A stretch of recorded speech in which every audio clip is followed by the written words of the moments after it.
Darkcast Network. Indie pods with a dark side.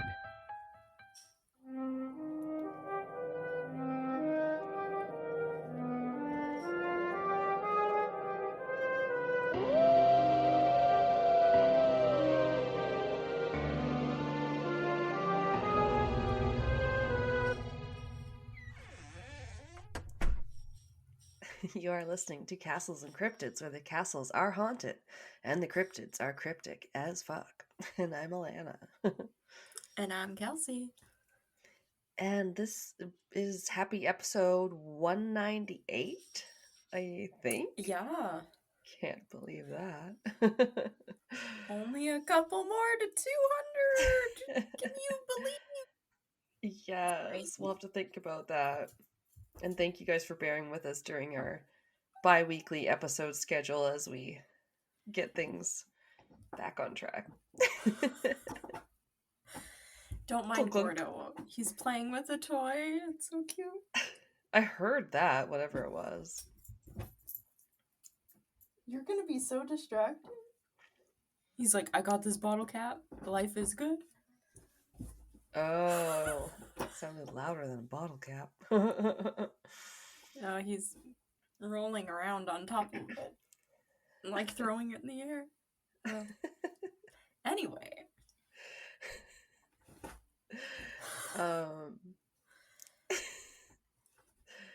Yep, it's a cat. I don't know what I'm saying. Do your cats like bottle caps? Yeah. Our mass cat does. Mascat. Oh yeah. He wants us to be part of the cat cult. Oh no, there's nothing that makes the cats chill out. Is there? Like catnip, doesn't that make them go crazier?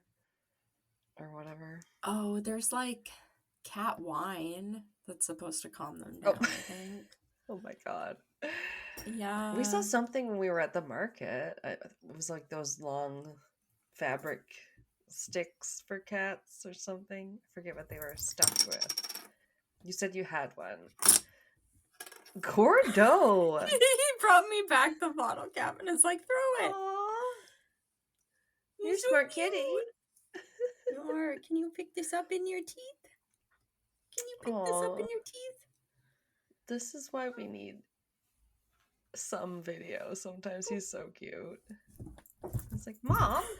I thought we were playing catch here. Yeah. We were just watching one of the Modern Family episodes where they adopt some ducks sort of accidentally, and then one of them ends up playing fetch really well, so that's kind of funny. Oh, nice. All of them playing fetch better than my dog. Oh, he doesn't play fetch very good? No, he's not. He's bored by it most of the time. Oh, if it's his idea, yeah, like he came running up to me. I ran out to the store to make sure I had enough beverages for our recording session. And I came back home after like 10 minutes, not even long. And he ran up to the door with his like toy in his mouth, and then I like grabbed it and then I threw it, and then he kind of went after it. But like if you just throw a stick or something, he's like, if it's not my idea, I'm not interested, kind of thing. Like they're very much like lazy, or like cats sometimes, Akitas. Buddy old pal. Yeah. Yeah, I don't think we talked about we went to a big market last weekend. Because we haven't recorded since then.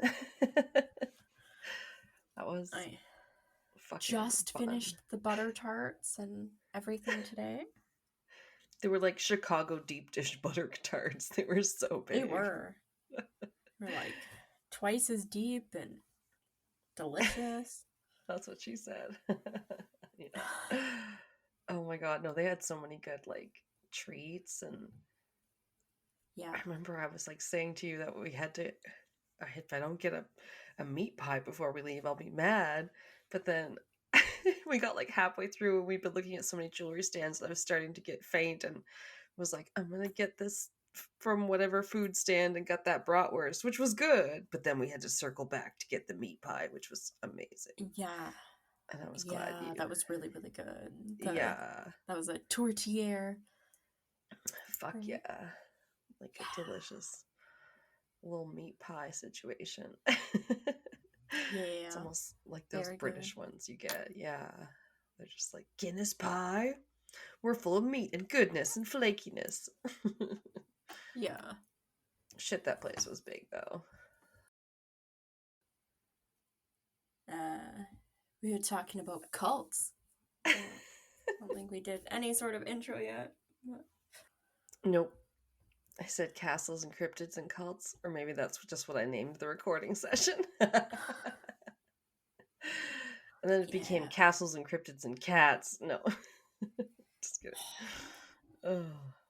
Does your cats bother you guys? You know, we feel you. He's like a hairy little toddler. Yeah, it's like ridiculous. Oh.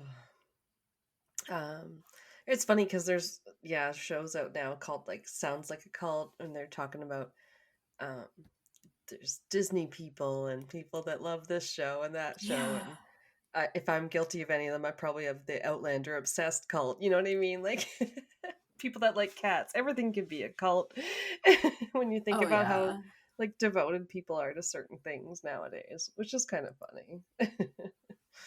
Yeah, they're definitely like, oh, reality TV shows get a cult-like following.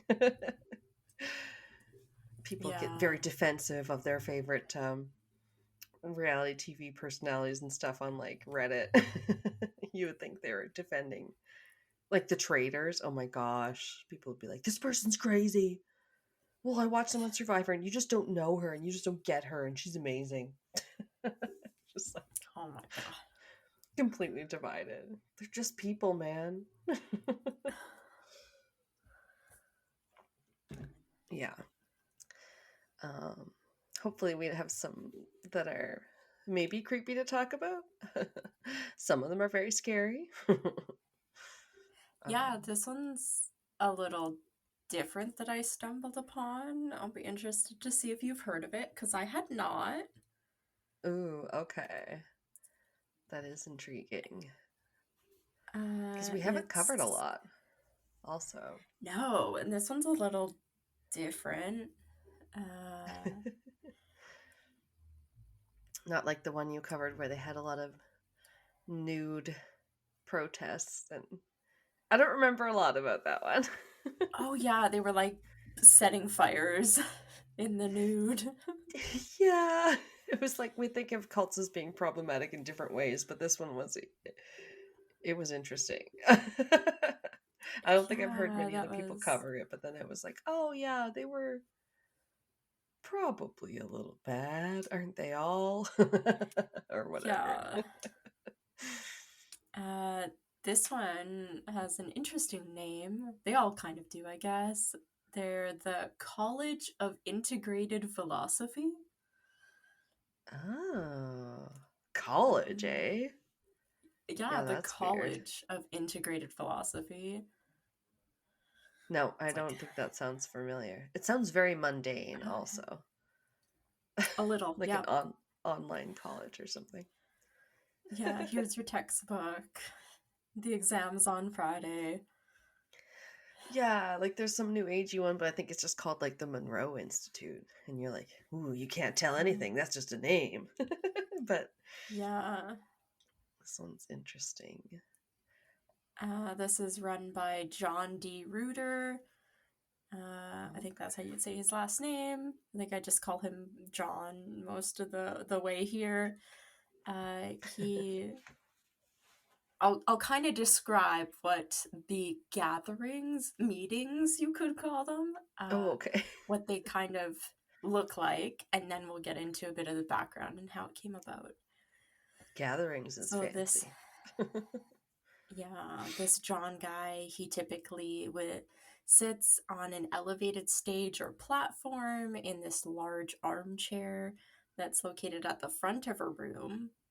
Mm-hmm. And it's facing a packed auditorium.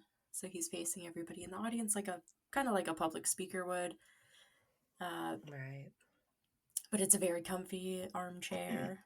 because they're going to be there quite a while.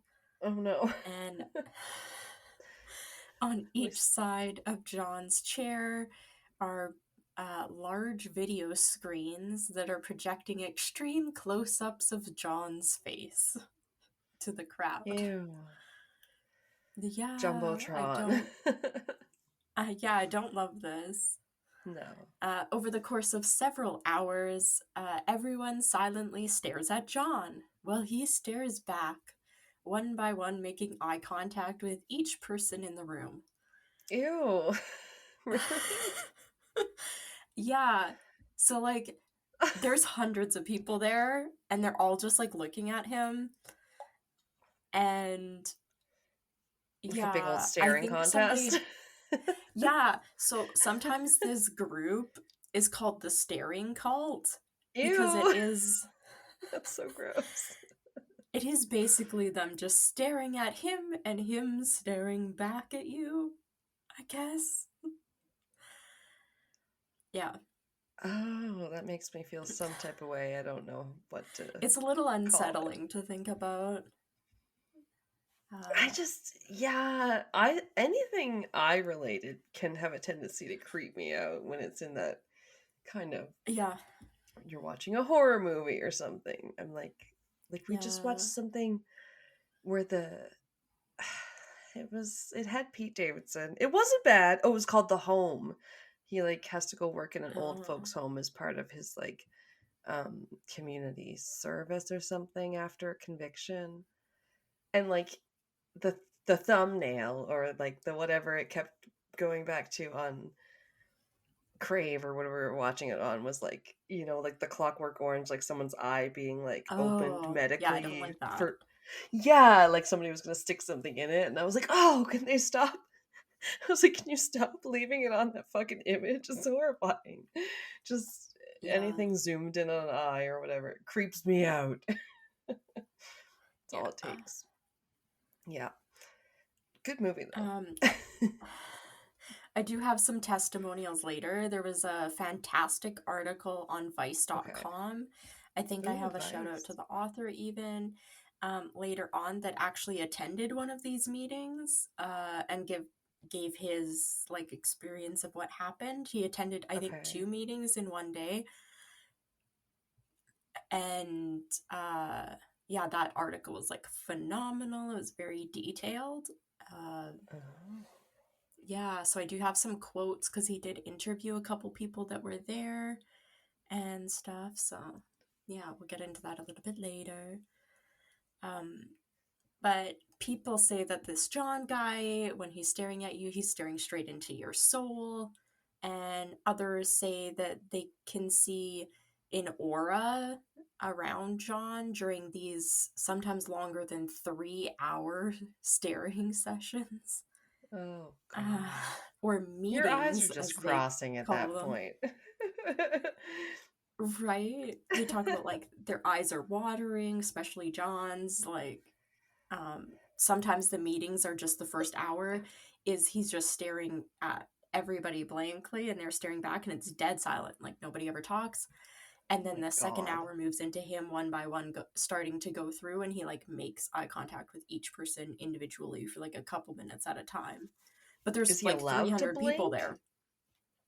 I think so. He just is somehow able to do it not too often.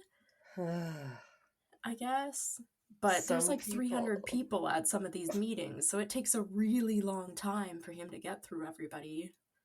So. Oh my God. I'm sorry, but it reminds me of a weird Taskmaster thing where they were supposed not to blink. And I saw a clip of one from like Norway? I don't know, but they were like, the one guy was like, this isn't even hard for me. Other people are like holding their eyes open with their like hands. And he was just like, I'm cool. I got places to be. Can we do this? But have the camera follow me? And he just went for like almost 3 hours without blinking. He like drove home. I was like, that's crazy. What the fuck? Yeah. That's not normal. I'm sorry. Your eyes should be watering. Like, what? Yeah. So they call them these meetings. So these occur weekly, sometimes multiple times a week, sometimes even multiple times in a same day. No. There is a charge, because of course there is, to attend these meetings. It's $10 a person, even if you're part of the College of Integrated Philosophy. You have to pay every single time you go to the meeting. And you have to attend every And meeting or what? Like, no, I think it's just completely like voluntary. just like you need to pop into one, like Alcoholics Anonymous. You feel like you Maybe need to go every to a once in a while. staring session today? It's here for Yeah. you. Uh, obviously, John is making tons of money with hundreds of attendees multiple times a week. No He has kidding. thousands of followers around the world that consider John to be, quote, the living embodiment of truth. For why? Um, I ask. so he sometimes, so they do have like question sessions sometimes after they get the staring out of the way. Towards the end of these meetings, some people are pre-approved to ask him specific questions. I Oh my don't really get god. into it a lot because all of the questions that guy that did the Vice article like witnessed, the questions made no sense. It was like it was asked in a riddle, and then his answers made no sense and were answered in a riddle. And I was like, okay, so what's the point of me trying to like read these to you, because none of it made sense? And then they said people would Uh-huh. ask the question and he would like start his sentence, and then sometimes it would be 10 minutes of silence of him just looking at the person that like asked him the question before he would like finish the sentence. So it was like, this is just making me angry at this point. Designed to So make you uncomfortable so you don't ask. Yep, it's a tactic. yeah. That's hilarious. But yeah, because people get these answers or supposed answers from him, then believe him to be the embodiment of truth and like wisdom and stuff.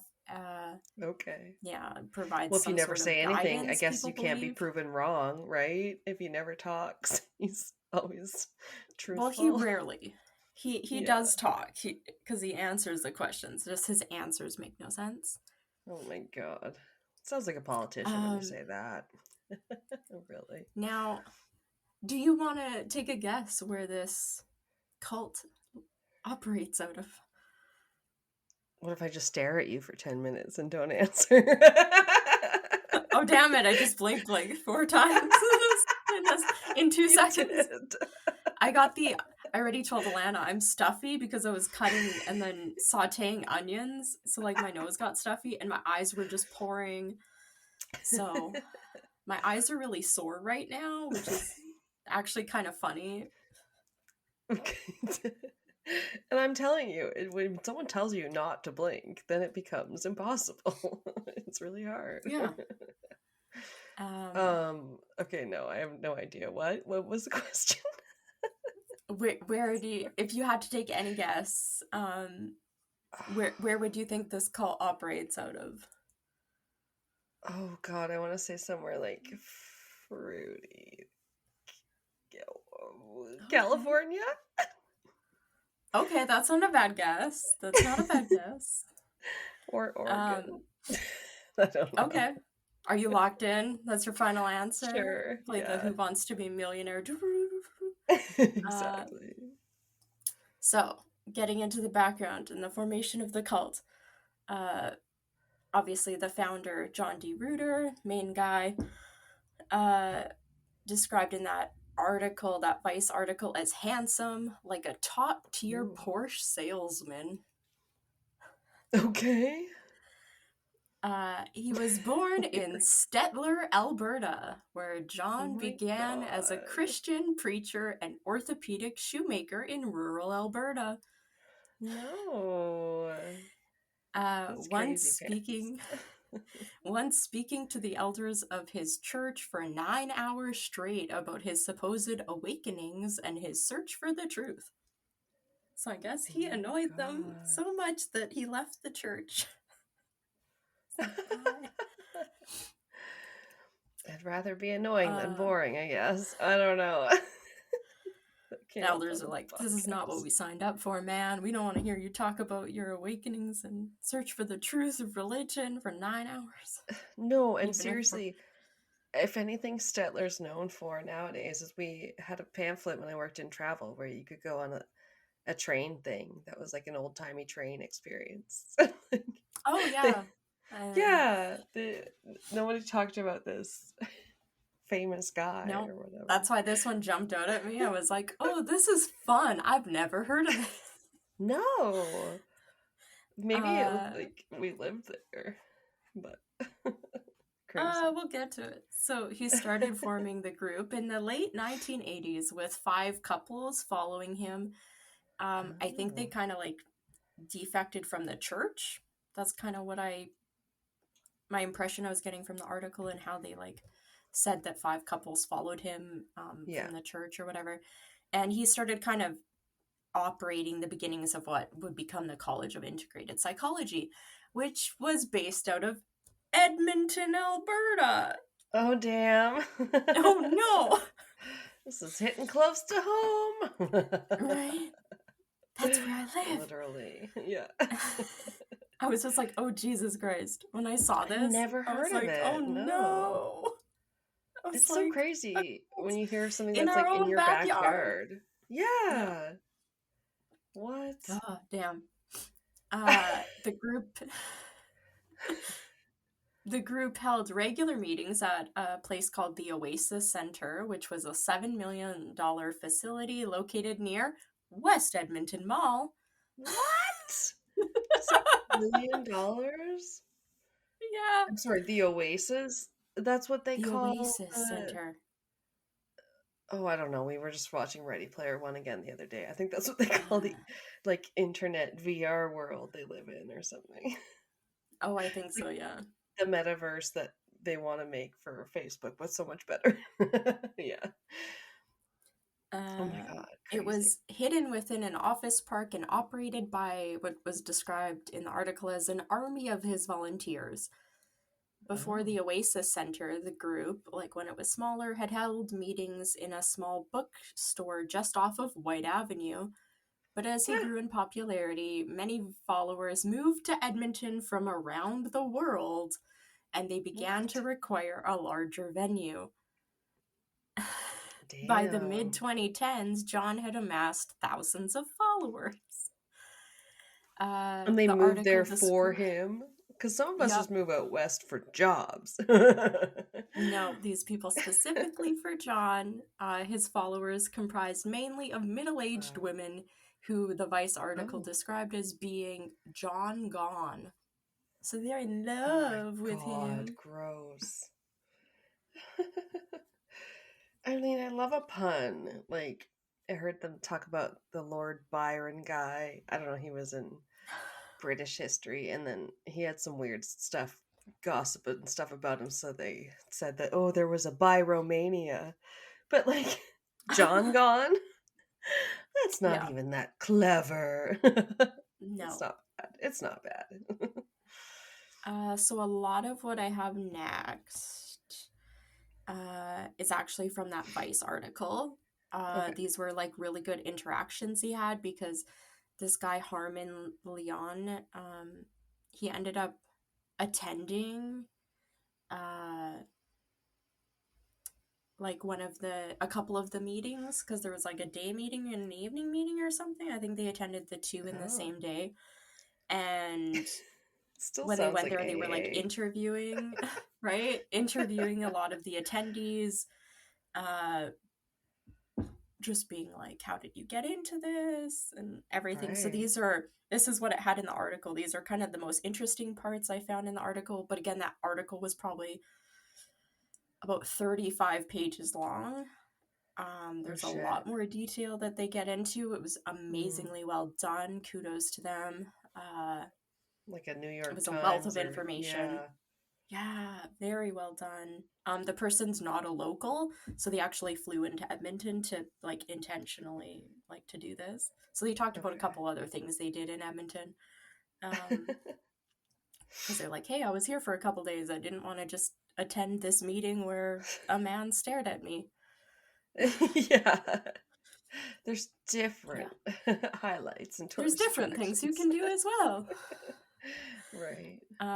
So this is from the article. Oh yeah, this is like them interviewing. So The son says, I moved here because of John, said a middle-aged woman standing next to me in the food line, because there's like a cafeteria that's in this Oasis Center, so they were like eating before the meeting. We say, this was the umpteenth time I had heard someone say this. Before I met John, I was living on a beach near Byron Bay. That's funny. Byron! By Romania! Yeah. I didn't even know where Edmonton was, the woman added, and now she had moved to Canada in search of something she felt only John could offer. Weird. She continues saying, have you ever taken acid? That's what it's like when you hear John. You listen, and then suddenly something snaps and you get it. Oh, okay. I hoped that I, too, would have an acid-snapping spiritual moment today. But if it didn't happen during the first meeting, there was plenty more to choose from.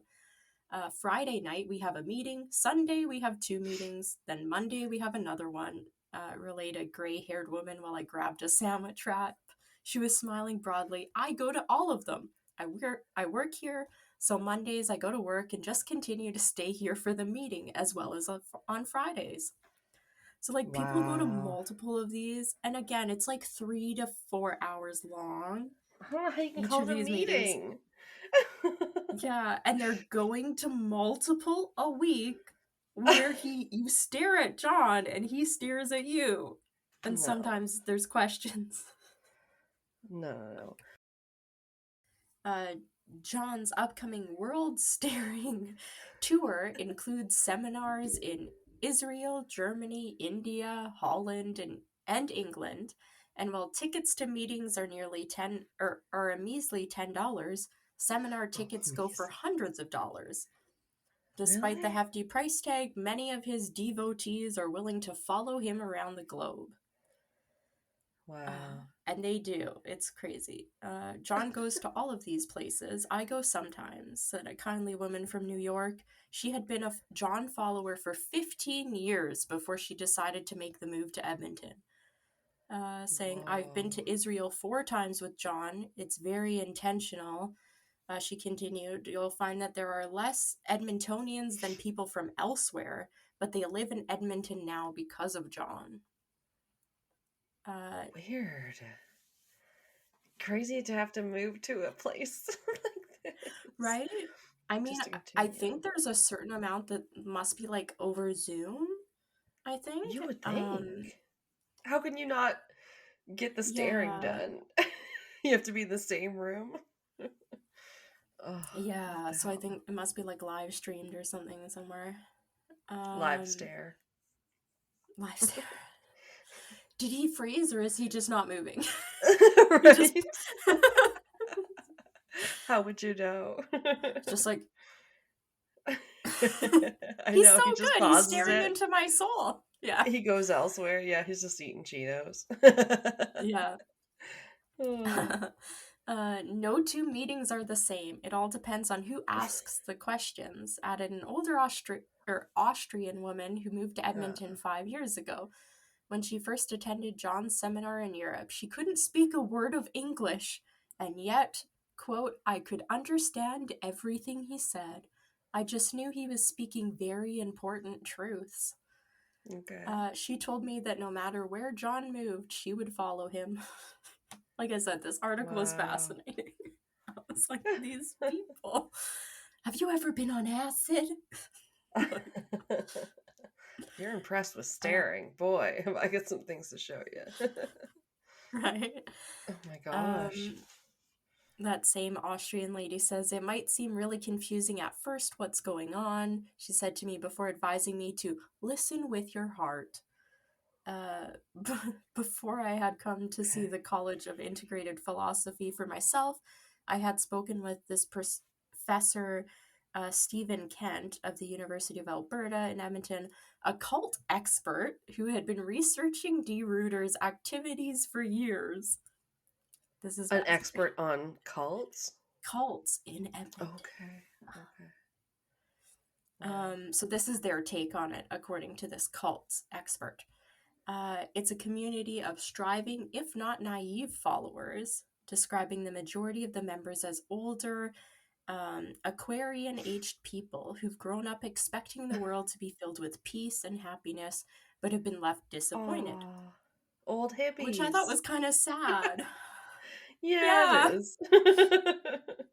We thought we would, break this with the Yeah. peace and love movement. Yeah. Yeah. It's change is hard. D. Reuter is maybe seen as the last hope of their generation to provide the kind of world they wanted.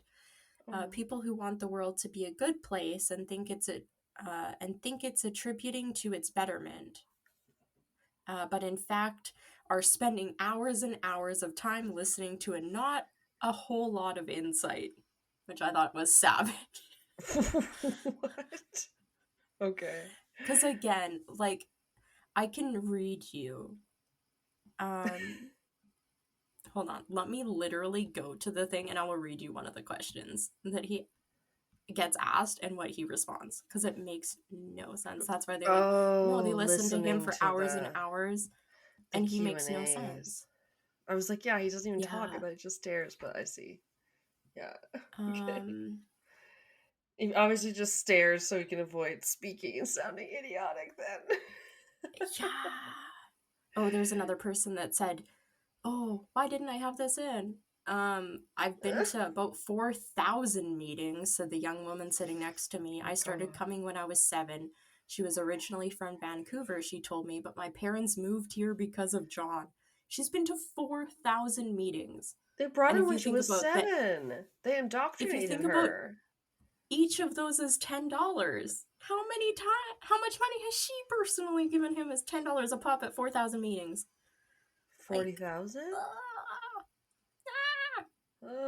Yeah, $40,000. That's like when Carrie finds out she spent $400,000 on shoes on Sex and the City. I have how many? What? Hold on, let me find. Oh, this. John and the woman were now staring at each other. We stared at them. Who would blink first? Professor Kent told me that in the old days, anyone could ask John a question. Now there's a preliminary screening. If they don't like if they don't like what the person is going to say, they don't get called on. Sure. So this woman asks John how to see the speck of gold that has no weight.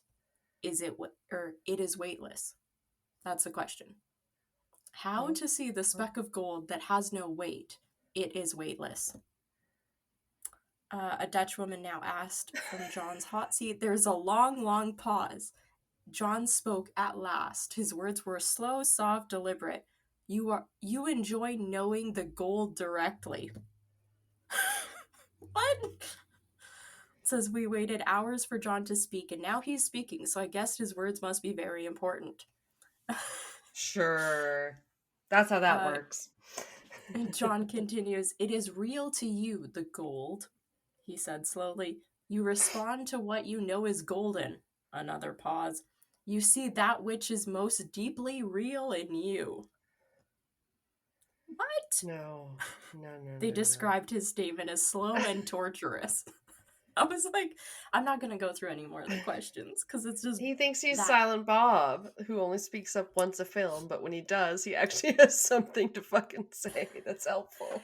Yeah. But you're not. I was like, oh, damn, that made no sense at all. No. Yeah, so I omitted like any of the questions because it was all just blather of, okay, I didn't even understand that question and definitely didn't get his answer, so. Oh, that's funny. Yeah. Yeah, so just those kind of things that they're like, oh, he's giving some sort of insight and he's so knowledgeable about the sage truth advice. of the world. Yeah, some nugget. Yeah, so getting back to that cult expert named Kent, saying Kent told me the story of one woman who'd left the group after she saw John at a gas station filling up his off-road truck. She asked the attendant if he knew John, and he told her that John came in all the time to repair his truck from off-road trips over the weekends. And the woman realized that the money she was giving the group had been partly funding John's off-road hobby. So she quit the steering cult. Good for her. So you might be wondering, this might not be concerning to you. I mean, out of the realm of cults we've heard around the world, that this might not be too bad. I mean, They yeah, it's I mean, going based on weird. just that, I'd say no, but he does have some controversies that are pretty serious. John's most public controversy, I'd say, like, when this article was originally published, involved two sisters back in the 1990s. He was having a relationship with both these two sisters while he was still married. Um, The sisters were Benita and Katrina von Sass. oh, And snap. not only did their father, businessman Peter von Sass, provide John financial support, but he also Oh, introduced John to his young nubile daughters. It's like, oh, oh, lovely. okay. These are my daughters. The story made headlines because Katrina is a former Canadian Olympic volleyball player. Ooh, scandalous. Oh, damn. Mm-hmm. Yeah, got some Canadian elite. The staring guru originally denied the affair, stating that he was answering questions on a personal level. He later told his congregation that, quote unquote, Truth had told him to sleep with the Von Sass sisters. He always blames everything on Truth, that all of his actions, he knows That's what the he calls ultimate his truth. penis. And It this was is Truth's truth. idea. Yeah. Oh my god. um, what I love is um he said that Truth told him to sleep with the Von Sass sisters, and John's wife at the time divorced him when she refused to join the sister harem because he wanted to sleep Ew. with all three of them. Yeah. Sister And then wives. basically, so his wife starts divorcing him. And then the Von Sass girls, the sisters, eventually sued John, stating that they were Whoa. owed certain entitlements and payments from a decade spent as his common law wives. Because he was with them for a Whoa. decade. Yeah, Crazy. it was like a really big deal. And if I remember correctly, he didn't own up to the affair until I think they were doing one of the question things, and he was like answering somebody else's question, and his wife like barged into the meeting and just like demanded he answer her in front of everybody. And then she was like yelling about how she was going to get a divorce and everything in front of like Whoa. hundreds of his followers. It was Trauma. so amazing. Yeah, it was I amazing. love It's like a it. movie. Yeah. It's very soap Um, opera-y. it is. I was like, oh, this is great. In an affidavit, Benita von Sass described John as an opportunist and a huckster. Oh yeah, I haven't okay. heard I haven't that heard that in a while. word in a while. Yeah. Yeah. Uh, That's funny. she said that he had told her to sexually submit to him and that this was God's will and that he claimed to be Christ on earth. At the time, she said he was Ugh, still having regular sex with the two of them, meaning the sisters, in addition to his wife. So, just holy. blaming. It's like the power dynamic. I'm like, whatever, I can Yeah. do whatever I want. You guys are my followers, and just like coursing people. Concubines. Yeah. Yeah, Quite the appetite he's got. 3 women on the go. yeah. So his wife at the time, her name was Joyce De Ruyter. So she Oh. initiated divorce proceedings and then moved to the Netherlands. I guess they had children because it said she moved to the Netherlands with the children. Oh my god. Oh no. Um, Okay. she just like pieced out of here. Good for her. Like, Yeah. I have a grandma named Joyce. John then, like, I think fairly quickly married Lee Ann Angerman, a follower of his, and at that time ended his relationship with the Von Sass sisters. What the fuck? Okay. Um, yeah, so that's a bit more background. Now jumping back to that Vice article, and kind of like this meeting that they saw.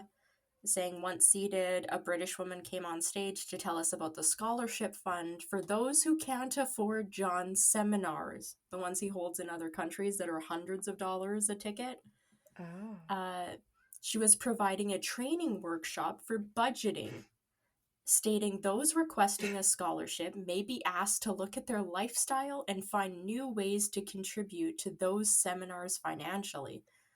She Oh my continued saying this God. could include simple suggestions like setting up a toonie jar, comprehensive budget planning, Toonie jar. managing resources, considering downsizing, or renting a room or a garage out. Just rent a room out in your house so you can They're like afford those to go stupid to one of ads. his You got an extra. seminars. Yeah, they want me to Yeah. rent this extra bedroom out to Airbnb. You Like, have a fuck closet? you. That's You not have gonna a walk-in happen. closet? That's a full apartment. Don't you know? Like, wait. Yeah. So they're like, give us your money and we'll tell you how to save money. Like every other like MLM and whatever. Absolutely. We'll tell you the secret. Get rich quick scheme, yeah. Yeah, the literal secret, that one where they're like, manifest everything. Yeah. Oh my God. Yeah, so the article, or I guess my quotes from the article, I just have a couple more, saying, I tried to keep my heart open as John's devotees instructed, despite the fact that this woman had just encouraged his followers to rent out rooms in their homes to help pay for these expensive seminars. Like, what the fuck? Just, you gotta shake your head. Yeah. There was, like I said, a whole lot more to that article. The College of Integrated Philosophy at the time would rent out that luxurious oasis facility, so people actually held wedding receptions there and stuff. Which I guess could cost up to $13,000 during their peak season. It was a beautiful place. God. You can look up pictures of it. Wedding venues, man. Oh, expensive. Yeah. The group, the College of Integrated Philosophy, ended up selling the Oasis Center kind of after these different controversies in 2021. They sold it for over $6.6 million. Oh. Yeah, so they're actually not in Edmonton anymore, which we'll get to. But they haven't gone too far, which is also concerning. So I will be following if I ever hear about them again, because... Just a hop, skip, and a jump. Yeah, you would almost think we would have. They're so big in the area. Ever. And you know what? When I was looking up different... I think I typed up, like, weird, bizarre cults or something. Oh, and fun. I actually found this one on a whole Reddit thread, like way down, and it was like, hey, check out the Edmonton staring cult. These people are insane. And I went, what do you mean, Edmonton staring cult? And I was like, click. I see. Sometimes like, I still love Reddit because it's like, you know, the way message boards and chat rooms used to be. Like, it's just raw people talking and upvoting. I've never heard of this before. Putting in their 2 cents. Yeah. Wow. So they have had another, I'd say even worse, maybe, controversy since. This arose in 2014. Or I guess these controversies, arose starting in 2014 after the death of one of John D. Reuter's female followers that occurred under mysterious circumstances. I couldn't really find a lot of things detailing about that, but like, I don't know if she was like on their property or just one of their followers when she died or what. Oh, really? And then he also came under fire in 2017 after he publicly admitted that he was having sex with a number of his female followers. And that when he decided like one that he was going to sleep with, he would tell them that like this was their calling, and like basically that the calling was calling them to have sex with him. It was really weird. Shocker. They would never do that. Never. Abuse of their nobody power. can have sex but me. Yeah. Yeah. all this room of middle-aged women. But then getting in even more serious, John has been accused by former followers of using faith-based claims to coerce them into sexual acts. This was in 2023 when John, who was 63 at the time, was arrested. This was just a couple years ago in January 2023 for sexual assault against 4 community members that happened between 2017 and 2020. And then John's wife, that what did I say her name was? Because he got remarried. Lee Ann. Oh, okay. There was a Joyce. That's all I remember now. Yes. Yeah. John's wife was also arrested and charged with 3 counts of sexual assault. She's 64 years old, and out of her 3 counts of sexual assault she's charged with, all 3 of those connect to the assaults that like John's charged with, and then he was charged with an additional one on top of that. So like she was involved in those. Shit. But she was arrested after him, like I think a while after him. I can't remember if it was like days, weeks, or a month or something later. But, yeah. So John was released on bail. I'm assuming his wife probably was too. He was released on January 27th of 2023 and was once again allowed to hold meetings, though not with any of the complainants. So the people that are like charging him with anything, they aren't allowed to basically attend the meetings or anything. Makes sense. Probably will. Yeah. But from what it looks like, his followers have pretty well abandoned Edmonton. Like I said, they sold that Oasis factory facility. Center. Oh, yeah, right. Yeah, the Oasis Center. And I'd say this is even more concerning, is they're now buying clusters and like pockets of land around Fort Assiniboine. Okay. And which is raising concerns for the locals there, and I feel like that's very like commune kind of thing. Before, they all were living separately and they were just meeting in this Oasis Center to hold their meetings. Okay. But he wasn't like directing them to live together and stuff. No. I guess he was kind of like coercing people to get married. So sometimes when they'd have a follower that would come from like move new to Edmonton, like within a couple months of them arriving, they would suddenly be married to like somebody else in the group. There was that whole thing I kind of didn't talk about much. But this is concerning to me because I feel like that's very commune kind of thing. They're all buying like this same area of land and building like or having their houses there, and he's there as well with his wife, I'm assuming. So yeah, it seems kind of like a commune or compound that they're creating now. Yeah, they're gathering for sure, and you can get which they like, weren't doing done for in rural places. Yeah, which they weren't really doing for the last pretty well 40 years. That didn't seem to be their goal, and now it does, which is pretty scary. But that's it, I guess. Oh my god! I thought it was so thought it was crazy. I was like, I'm gonna surprise Alanna by doing something local. And if this cult was still going, technically we might have been able to go to one of their meetings.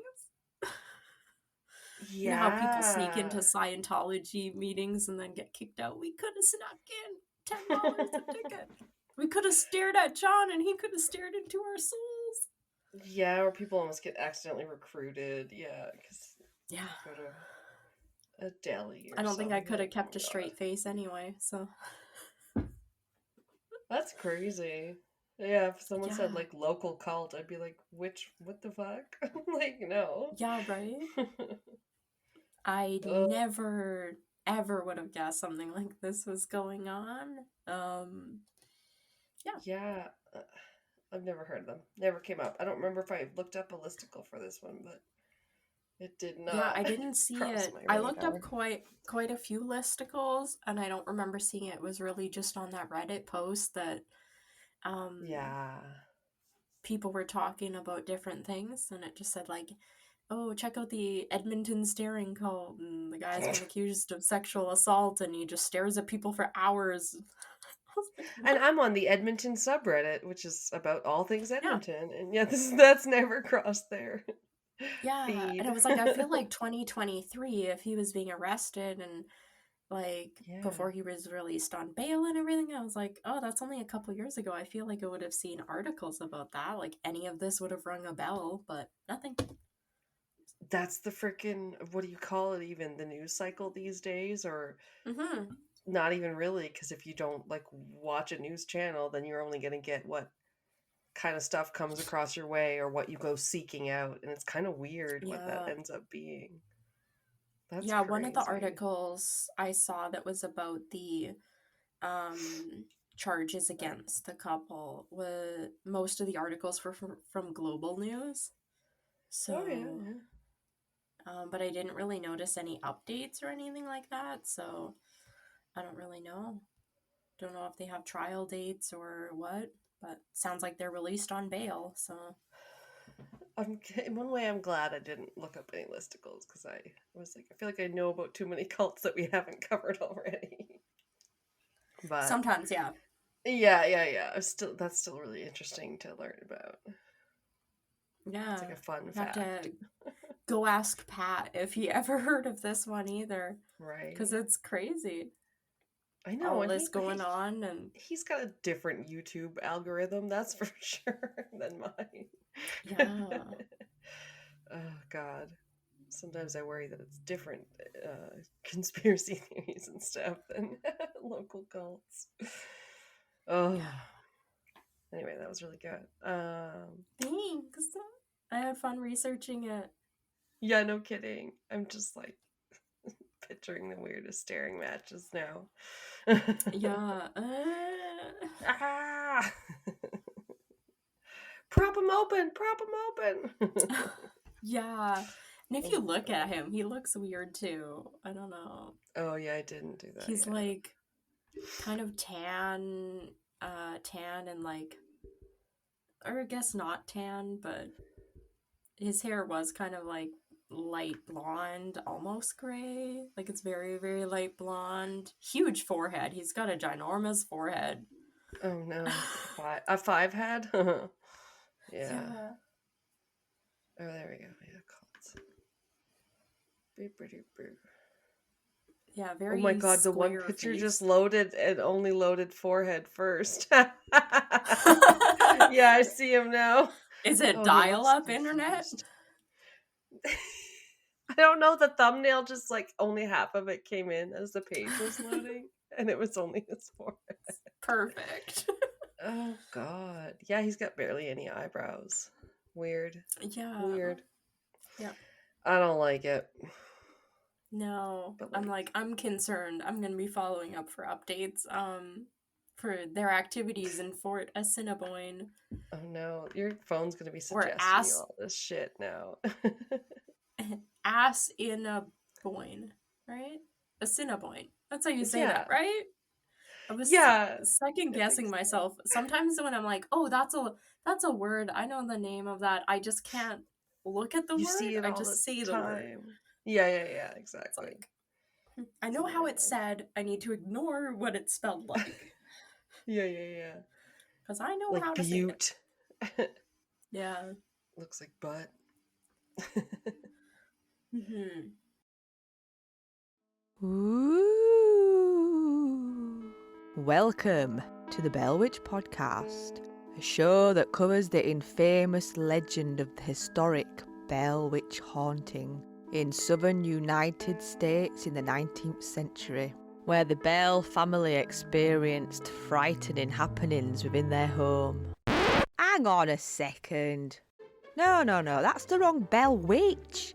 This is a podcast about being a witchy pagan in the 21st century, airing bi-weekly, with different guests on each month sharing their pearls of wisdom and gems of knowledge from their very own witchy businesses. I call it a moot loot. Here we cover a wide range of pagan and witchcraft related topics, from sigils, spells and spirits to Reiki rituals and pagan parenting while camping in the Bell tent named Delilah. It's got nothing to do with the Bell Witch from the 19th century in Tennessee that scared people to death in a little townhouse, which may or may not be true. Pretty cool story, but yeah, it's the wrong Bell Witch. This Bell Witch podcast is brought to you by Swales, the friendly green witch from Leeds, UK.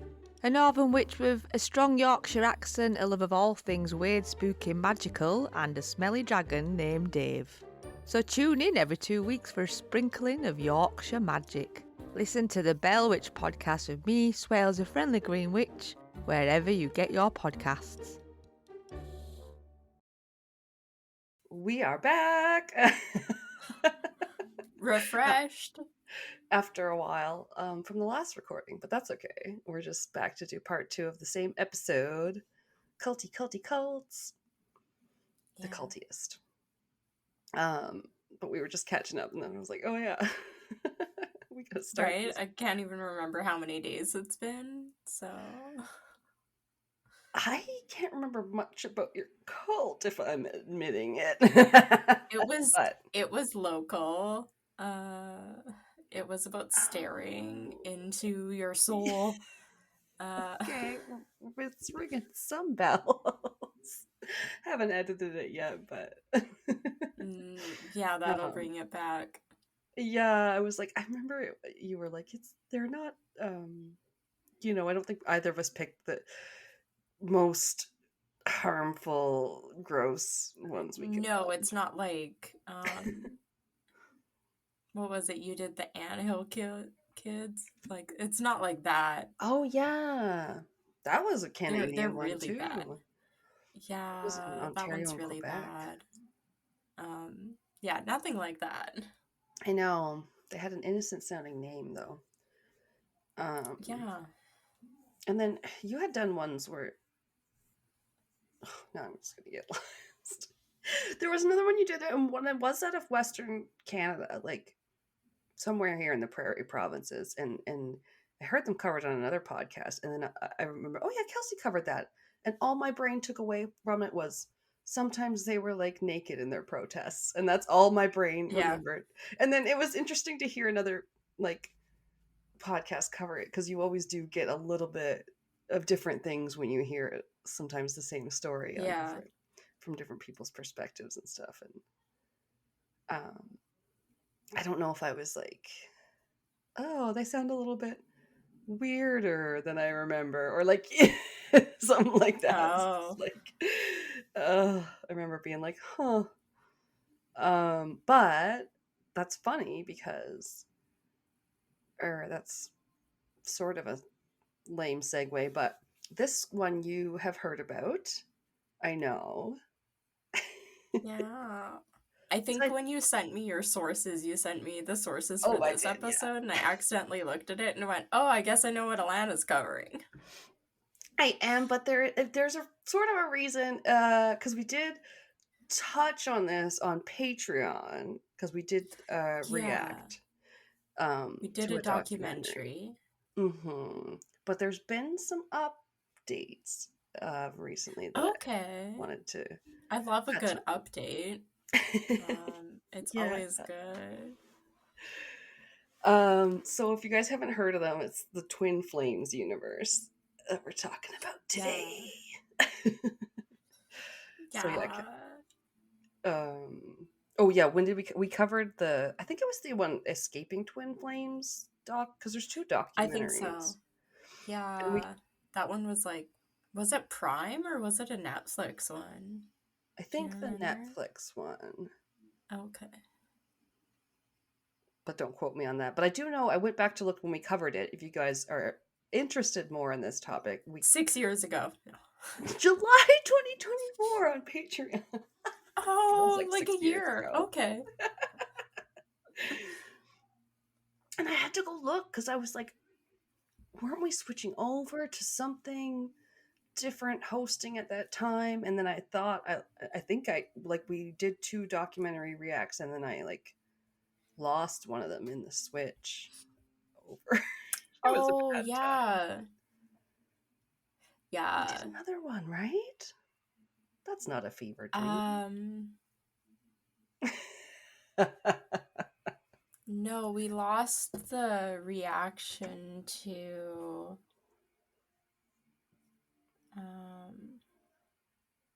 something else. That's so bad. I don't remember it now.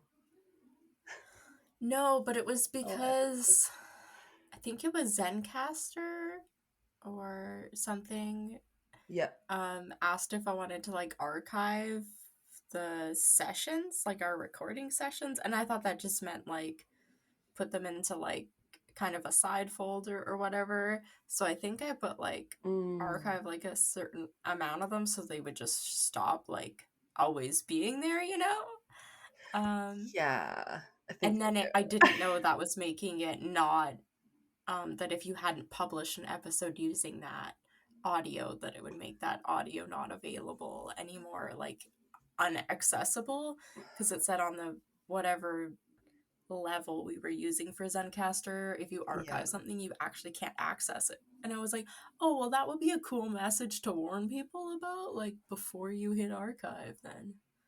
Yeah, Like, I do recall our hey, you're not at hosting the account service. level that, like, Yeah, we had you like would be limited able to access this access. again. Yeah. And then Pat helped us Yeah, it was weird. upgrade. Yay. Yeah. Shout out to Pat. And then we still couldn't access it. Because it was archived before we had that upgrade. I was like, oh, cool, Yeah, thanks. I feel like we recorded a couple of them at the same time, and then we were going to release the other one for the next month, so it was sitting in there for a while, and then they were like, well, the things have been sitting in there, and then they get archived and whatever, and you're like, delete. Yeah. Anyway. How dare you guys bank episodes for the first time ever? We're not good at that. Don't hinder us. We're trying to get ahead so we can get punished one time. We want to go back to our regular scheduled programming, but it's tough. The summer schedule has been helping us not fall behind, at least. Yeah. So we appreciate y'all's patience as well with all that changes, and at least we're still coming out. We're consistent that way. We'll let you know. We're always going to have a new episode. It's just sometimes we have to make them slower. You know, you guys are living your life. Did we tell them about the new Patreon episode? I can't remember. I don't think so. Wow, we're really good at promoting ourselves. Aren't we? So great. I definitely have not even updated its website then if it's been posted. I forgot to check. That's tomorrow me's problem, okay? She's gonna sleep in. She's gonna do some yard work before it gets too hot outside, and then wash her hair. And then she's gonna work on the website. Yeah. I'm gonna try and take my car to a place that will tell me why the airbag light came on for a reasonable amount of money. It was like one thing that my friend's husband, who's like really good mechanic, and we're like good friends too, but he didn't recommend him looking at something like a light that might like void something or whatever. I was like, yeah, you gotta take it in, I guess.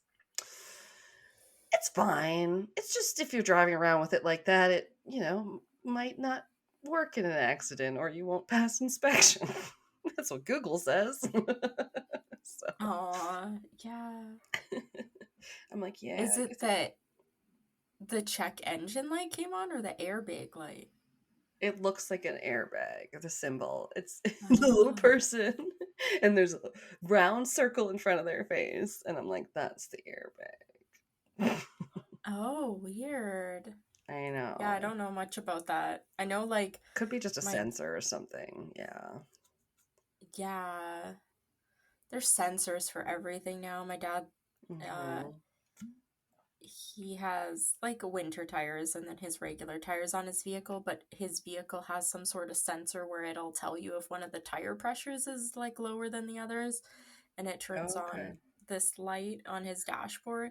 But Oh, because when he yes. switches over his tires seasonally and everything, they're like, oh, we can keep reactivating the sensor, but it's like a charge every time to like reset it or something. Oh, So they're like, no. do you want to keep doing that? And he's like, no, I don't want to pay. He's like, I don't care. He's like, I can tell if my vehicle is like pulling one way or the other, or I can just like visually Mhm. normally tell if one of the tires is lower. Um, No, Pat's Edge so has now his that is. Yeah, so now tire his thing. dashboard always has the one tire pressure light on Yeah, and Pat's will come on yeah. certain roads. Like if I'm driving his Edge to work, and then I'll be like, "Oh, here I am coming down to this road and down this hill, and his fucking tire thing's gonna come on because it doesn't Oh, like it." weird. Yeah, like a Oh, certain bump in the road, like, and then he's like, "Oh yeah, they told me it was kind of sensitive or something like that," and I was like, "Okay." it's I'm just annoying. Like reset. Yeah. you can just tell when your vehicle, normally your vehicle will pull to like one way or the other when you're driving. Like, Right. Okay. Yeah. Yeah. Or then I'm yeah. just not very observant and someone tells me I have like a really flat tire and I'm like, cool, thanks. Yeah. You have no tire. Oh, cool. You have no tire. No.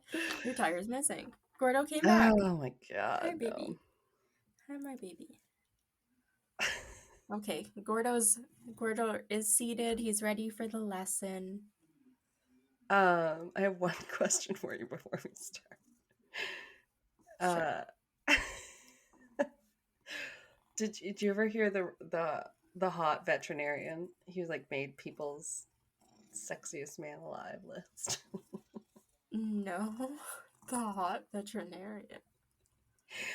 I don't know. It came up when I was listening to a podcast today, and they were like, or I was listening to Drinking the Kool-Aid, and Cassie and Amanda were talking about, oh, we went to this panel that our friend podcaster was on, and it's like they were talking about animals and cats and stuff, and they were both hot, and then this other guy comes out, and he's so hot, and I was like, people don't look like that, and then I was like, what was his name? I put in the comments, and then they said it after, and I was like, oh, Dr. Evan, and so I googled it, and I was like, oh yes, I've seen this guy. Dr. Evan, like Anton, or maybe Anton is how it's spelled. And then I was like, dude's pretty good looking.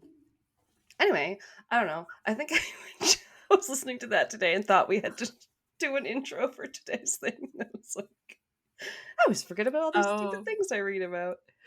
yeah. He had a cool article where he was like, you know, helping sick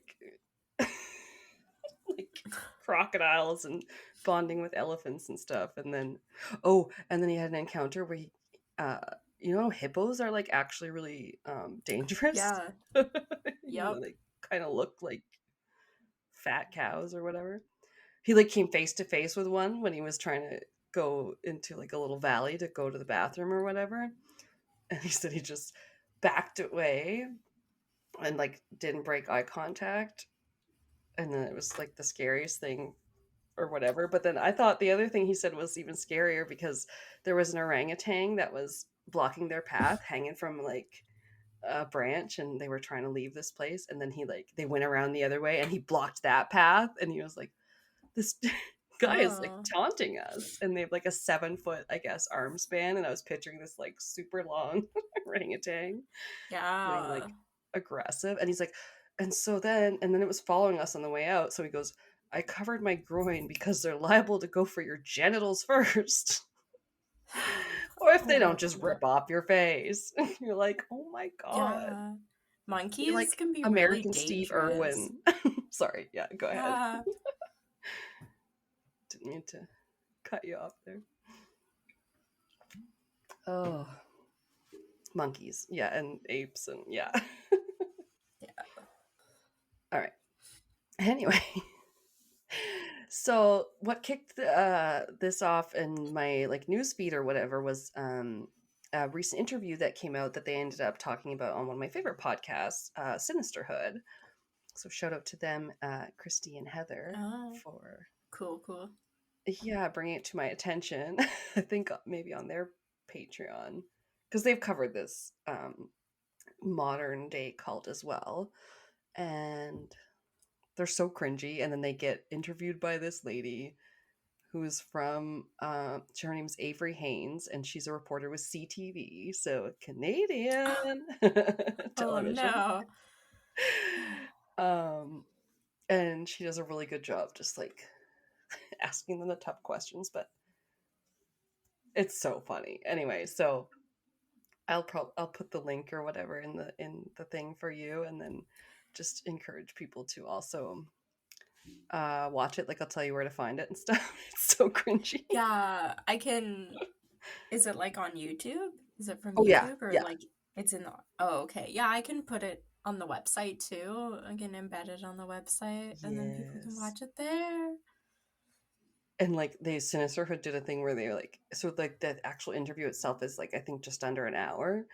But then I thought I read it was 2 hours, but then I realized I was like, I think I'm confusing that with Sinisterhood does a react thing to it where they pause it every couple minutes and start laughing at them, and it's so good.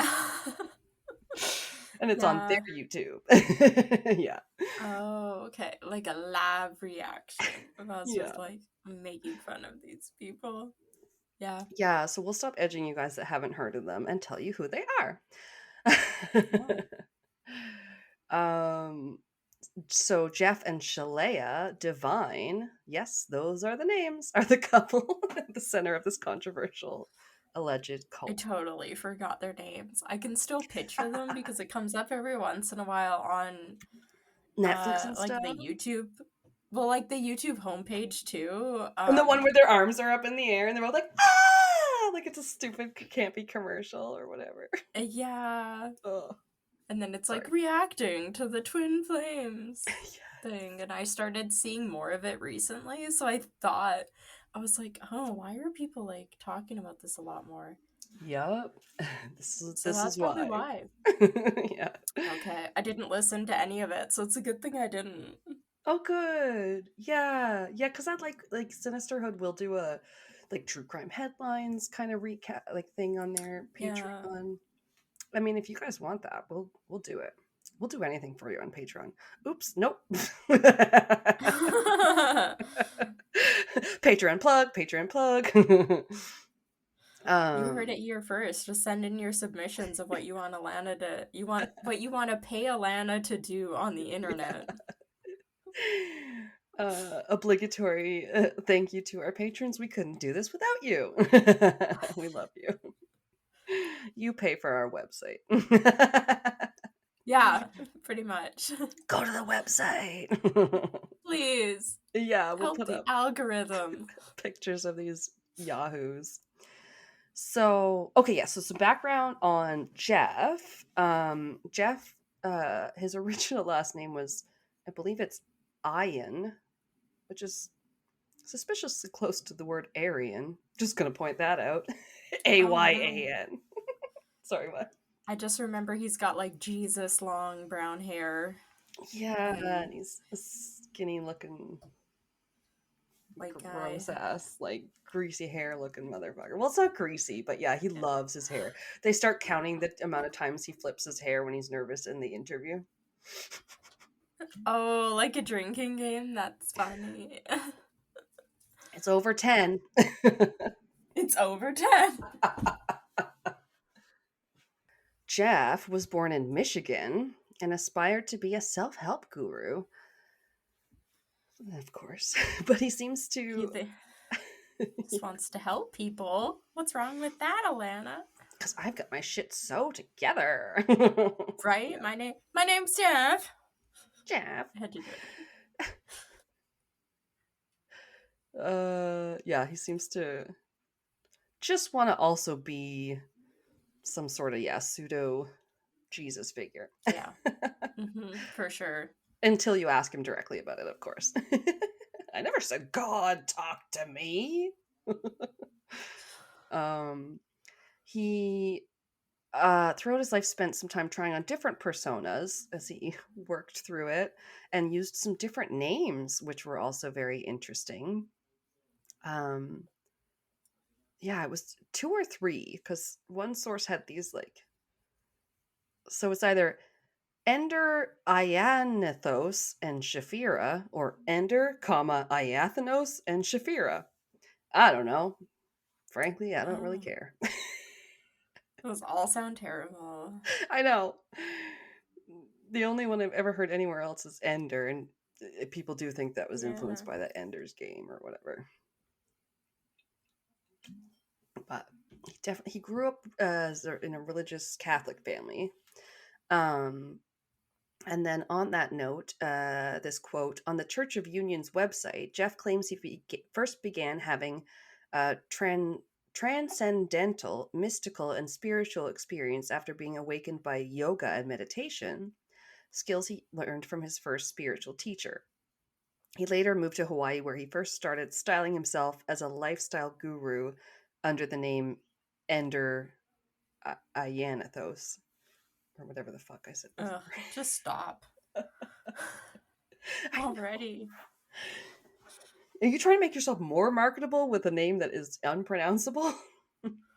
Yeah. um, this is still the quote. Before founding the Twin Flames universe, Jeff also tried his hand at a few different personal growth and healing businesses, including one where he purported to be a healer who cures cancer for free, as shown on Escaping Twin Flames. End quote. Oh, yeah. Cool. For sure. Cool, buddy. You have the answer for the cancer, but you're gonna Yeah. give it to us for free, for freebies.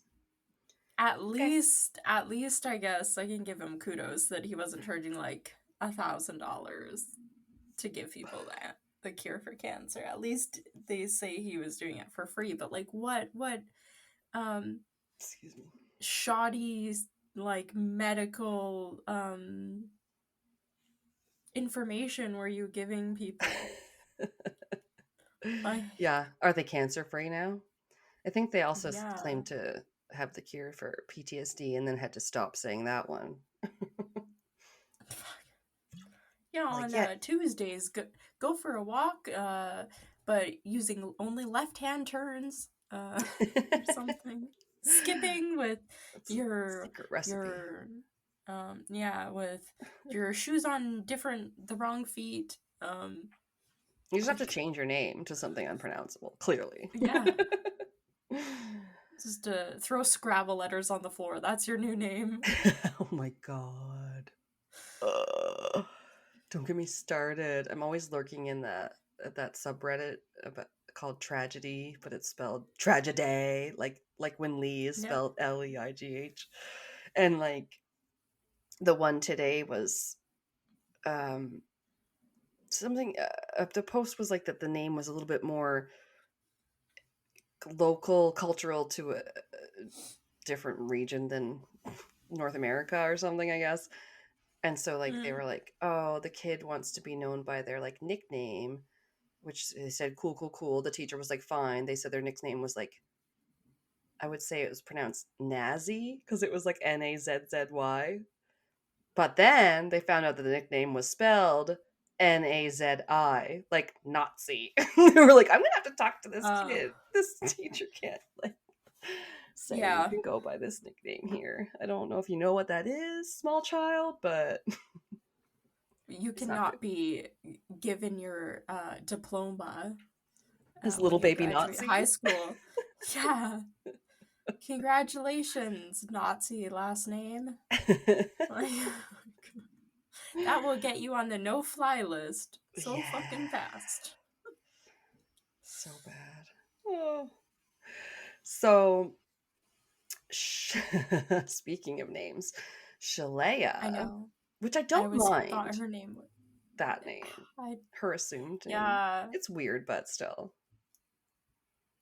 I Whatever. feel like I just hated on her. I mean, Like, because she's so, yeah. she's so white. She You're should like, not have the name Shalea. you didn't change it because you hated your name. You changed it to make yourself seem cooler. Yeah, just like him. Yeah. Or like because you were changing your gender or something. Which I'm always interested when I get those ones when people are doing like a name change, a legal name change in the healthcare system. And then sometimes I'm like, ooh, you're changing genders too. What is your new name? Ooh. I It's always very like fun. that people seem to pick the coolest names. I'm just like, Yeah. Yeah, sometimes it's like very different from the name they had before. You're like, okay, formerly Joe. Yeah, now Katerina Stan or something. yeah. Uh, so she was actually born Megan Plant and was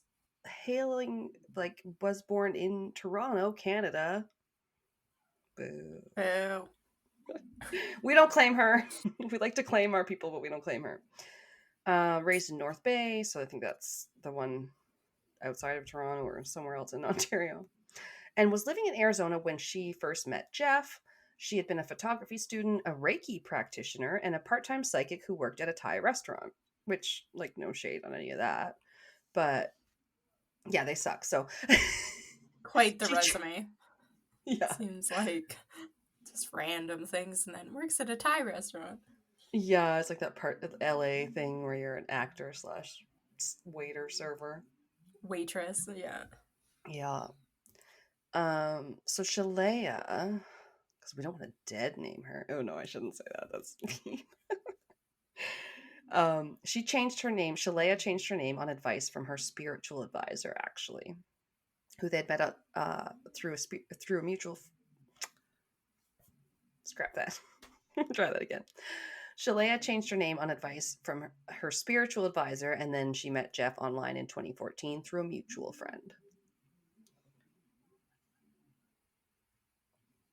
Then he visited her in Sedona, where they clicked, and she started to get him into her love of tarot and other types of readings and sort of new agey things, I guess. They move in together and they start a blog called Awakened Intimacy. Which just sounds like a self-help book. Makes me feel gross. Yeah. For her, it seemed like it was maybe still more like she found it spiritual, but like for the guy who wanted to be everyone's best self-help guru, it seemed like it was dollar Yeah. signs in the eyes. Yeah. Yeah, for sure. It's like you don't care about people. And we can No. tell. They start their own union and they marry or whatever. They start to try and teach others how to find their twin flame. They're doing the sort of YouTuber thing. They're doing YouTube videos coaching on relationships, which gives in turn a following for them, which they are then able to morph into a business, which is not to say that's easy to do. So I do have to kind of say kudos to them for like, I don't know. Yeah, I guess the marketing, but it was such aggressive, like miracle cure snake oil marketing too, that I'm like, for sure. yeah. And it was like 11 years ago, so people are like, it's just, they weren't as aware of like people lying online or I could see that, and especially not as aware of this yeah, group who didn't yeah, have the or documentaries yeah, out even like cults and the sinister um different forms they can take. Like they can be like cultish. multi-level marketing and that kind of stuff. Like people just weren't as aware, or maybe they were aware of it but they didn't realize like how much of a bad thing it is. Yeah, like I might have said this in the So first part, but I don't remember now that there's a podcast out now called Sounds Like a Cult because it talks about how different, yeah, really intense sort of groups of people that all like, Disney people and stuff like that, where you're like, oh yeah, it's kind of cultish in a way and stuff like that. yeah, No offense, Disney files. Star Wars people, Outlander people, like obviously I'm part of the obsessive fandom groups. Um, so they turn their following, their YouTube videos, blogs into a business. They then register as a nonprofit religious organization. So they go full Scientology off the rails. We're a religion and they now. get to be, yeah, we don't pay taxes. Tax free. Yeah, isn't that nice? We Yeah, can't do that with a podcast. no. They Hey called it. guys, you want to join our cult? Uh, Creeps and Crimes does refer to some of their Patreon levels as the OG pick me cult, which makes me laugh. So they called it the Church of the Union. Church of Union. Jesus Christ, it's so boring. Sorry. It is. I remember just watching videos of them talking, just being like, God. Why would you ever want to take the advice of these people? They don't even seem to know what they're saying. Yeah. But that's the thing, like, I don't understand even taking relationship advice. Like, As a generic so thing. believing. Yeah. Sorry. Yeah, like, so believing that one couple, because they got married, could possibly have the answers for Mm-hmm. every single other couple on the face of the earth. One size fits all, baby. Yeah. Like Yeah. no. Like, I don't understand that. And if you're gonna do that, at least go to a fucking therapist or a couples therapist about it. Don't Someone who go to has somebody on Zoom. with Like, no education whatsoever. Other than I think yeah. high school, like But they do meditation and yoga, yeah. Lana. And they have a meal plan. Don't forget about Of that. course. You have to be too hungry to have your brain working properly. Oh god. So we'll get to it. The Twin Flames Ascension School was by subscription only. Everything's behind a paywall. It was made Donate to our recorded. Patreon. Yeah, I know. I did laugh when Sinisterhood was like, but subscribe to us on YouTube because Jeff and Shalea have more subscribers than us, and that made me mad because these guys are good. Like they have a lot of followers on their Patreon. Like they make it public where you can see how many like people they have and the money they make on it. And like these guys are popular, and yet fucking Twin Flames has more shit than Oh, them. yeah. I know. So they actually say in the video, they're like, anybody that came here from just like Googling Twin Flames and stuff, we want you to know that, you know, this is, you can listen to their videos, but this is also good to know. Yeah. Let's de-influence people. Yeah.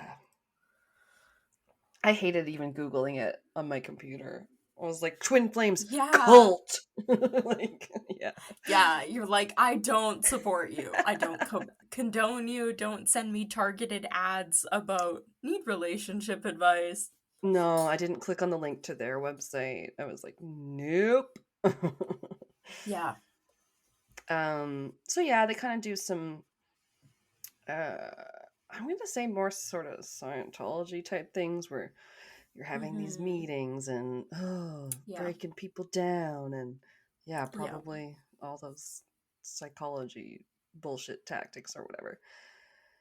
What do you most regret? What is your biggest weakness? I'm a perfectionist. Yeah. They use something called the mirror exercise. My understanding is a method of teaching, sort of assuming some responsibility, uh, like from yourself for setbacks and stuff of your life.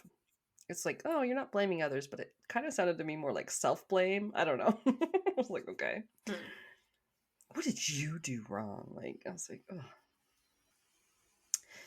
And the more problematic stuff that the twin flames pairings or just finding your twin flame, which is the whole concept, is that like they're going to teach you to find your other half, blah blah blah. And they said the matches were sort of ordained by God. They're like, yeah, I'm kidding that you should marry that guy. bingo thing. B32 Yeah. and Oh, your ex is your twin flame. Oh, he has a restraining order against you? No. That's just a hurdle. You just gotta oh work yeah, for I remember that. it, right? Yeah, they Yes. told them the one girl or it was a girl Mhm. to ignore a restraining order. I remember that. I was like, Not yeah, good. they're like, these are ordained by God. So even if your flame is not part of the universe, the twin flames universe, even if they don't want you or have already broken up with you and have a restraining order on you, because they believe you're ordained to be together, that there has to be like a divine masculine and divine feminine, and that those come together. And that's not negative and Oh, problematic. yeah. Because it's like the whole looking outside, you complete me, another half. And it starts Yeah. out kind of like the heteronormative with the divine masculine, divine feminine bullshit, which I'm like, I don't mind the concept of a divine love. I've kind of heard of this in some other books. Like I will mention the Celestine Prophecy. I like that one. They have a concept of kind of like not looking to another person to like validate you or steal their energy, but like you can fill up on divine love by like going and sitting in an old growth forest around some old big trees, or like, you know, and connecting with Yeah. nature and stuff, and kind of like filling up your cup and stuff.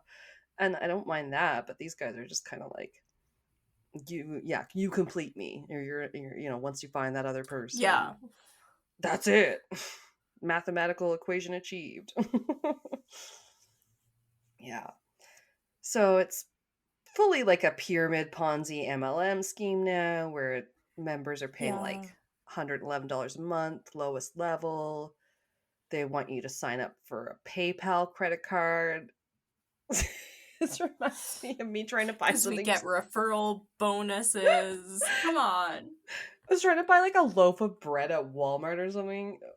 Not that long ago, honestly, because sometimes I'm cash poor. And I like accidentally hit like interested in the credit card thing, I think, instead of like sometimes it's like cashier assistance or like, are you interested in the credit card? Not interested on the self scan or whatever. Yeah. And you're like, no, fuck. This lady comes over, but do you want to talk about the credit card? I was like, no, I want to buy like my $2 bread. But are you sure? I'm like, lady, I don't even think I'm going to qualify. I don't even know if this is going to go through. Can you just like let me Let buy me my get it. fucking bread? Damn. I was about to be like, I have no money. I'm poor. I'm so fucking poor. In this economy. Well, I I have know. a prepaid credit card, ma'am. Although Capital One or What? something said my credit score went up, and I went, woohoo! What is it now? Fair? Anyway, I keep getting this weird YouTube ad, yeah. and what is it talking about? It's like, oh yeah, other credit cards. You go through an approval process, and sometimes they approve you, and sometimes you don't get approved. But with this credit card, there's no approval process. So within seconds, I just had this money, and I was like, what is this ad? This How is so crappy is the bad. interest rate on this thing? Yeah, like 75%? Like, what are you paying? And she's like, I used it to pay for my kids' back to school supplies and get groceries. I was like, Oh oh, my so you really can't god. afford this interest rate when it comes Oh around next no. month. It's a Like, oh terrible no. way to base our economy, in Yeah. that like you have to get credit to like make big purchases like houses and cars and things. So then you have to get a credit card basically, and then or just Yeah. it's not good, But now man. people can't even afford anything, even basic necessities. So they have to get a credit card to pay for that too. People said they Like were getting like $10,000 loans out and stuff just to keep buying groceries for their family. It's like, that's ridiculous. credit cards, yeah, they really like encourage us to spend beyond our means and just Oh yeah. normalize being in debt, I feel like. I Yeah, it's yeah. the like upcycle. Everything has to be the newest, the latest. Yeah. Um even if you whatever isn't broken yet, you got to get the newest latest cuz ooh, the camera's better, or ooh, this is better. It is a bit of the Your culture phone we needs do to live be able in. to go scuba diving, but do you go scuba diving? No. Why does your phone need to be able to?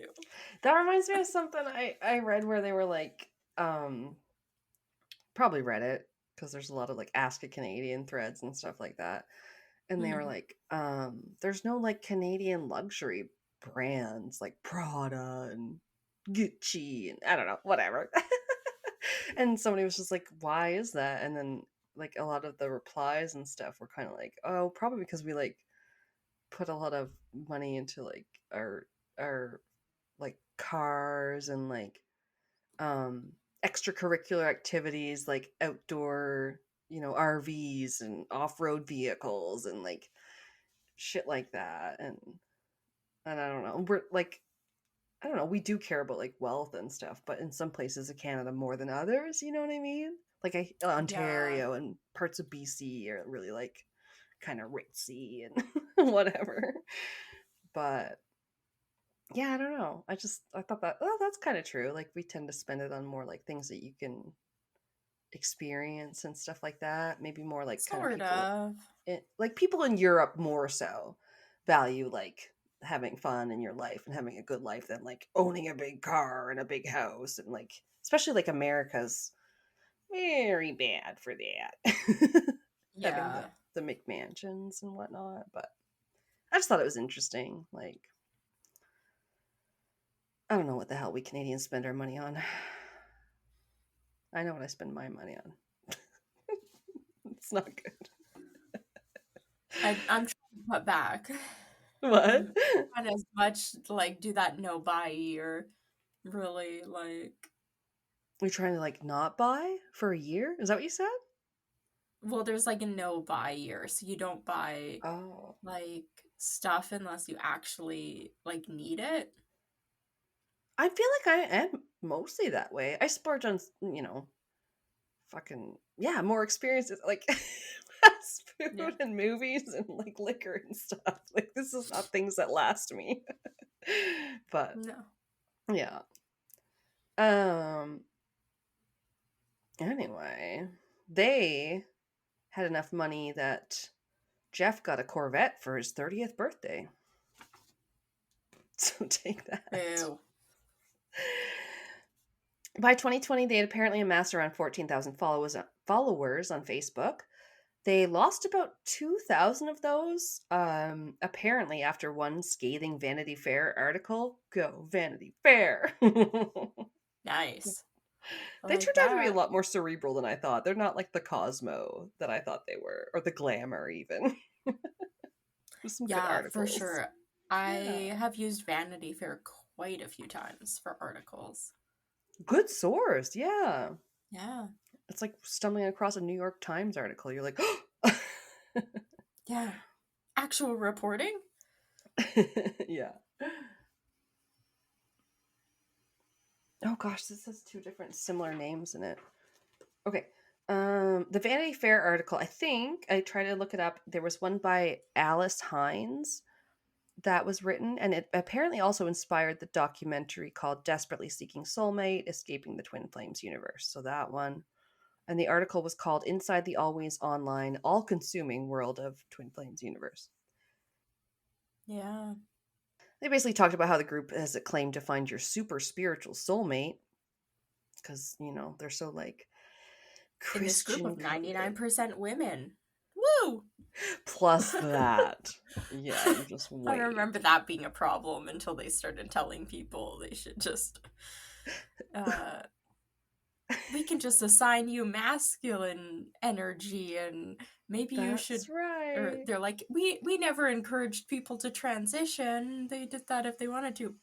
Okay, but you kept No. reinforcing to them that they had masculine energy Yeah, yeah, and yeah. that But, they couldn't be with this woman. So or as if they they put were it, also a woman, we just encourage people to explore. We didn't tell people to yeah. do that. But we just told them that they should be called a different name and all And this she other stuff. repeatedly asks him about that. And then he'll just be like, Good. no, I don't like the way you're contextualizing that. Or, like, we did not tell people that. We just encourage them. Again, we always encourage them to explore. It was an exploration. It's like asking a fucking politician a question and they like take 10 Yeah, minutes to answer. That's the whole fucking interview. When he's I not being just like, like can I go get a glass of water? And he like runs away. And it's just like dead air while I'm she like lays like, his his mouth gets really dry sometimes. That's so funny. Gold. It is I gold, Gary. love it. Oh, that's why I was like, I'm so Yeah, tempted to because play a clip. But like, all the liquids leaving his body from sweating out through his pores. and he has to flip his hair again. Like a Pantene commercial. Herbal essences. God, those were the days. Yes, they definitely specifically preyed on any kind of vulnerable people. Their like websites were geared towards lonely, depressed, sometimes even sick people. Like, oh yeah, you need help with PTSD, loneliness, blah blah blah, and all that stuff.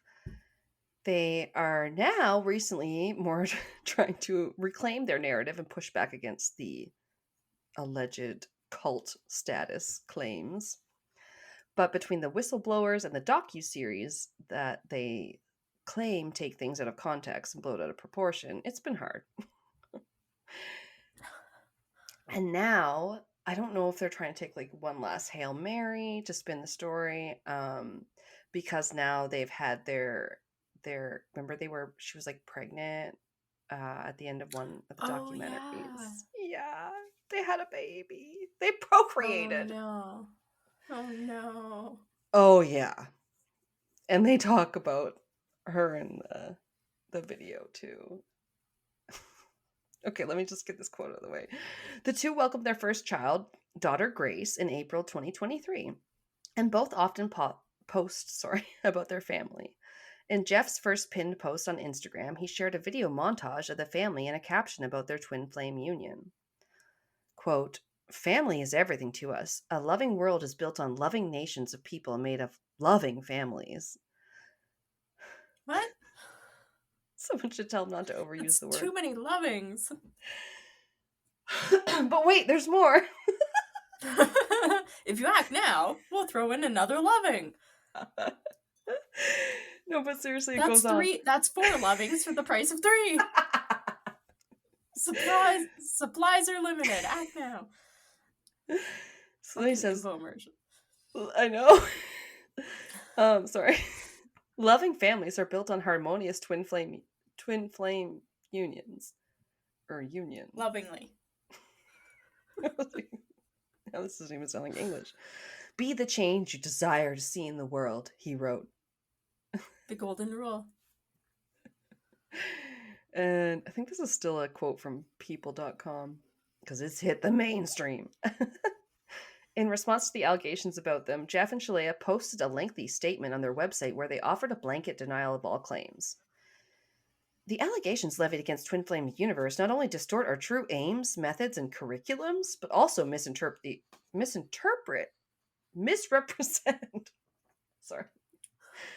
the autonomy of our community members who are free to engage with our resources as they see fit. We are committed to confronting... Sorry.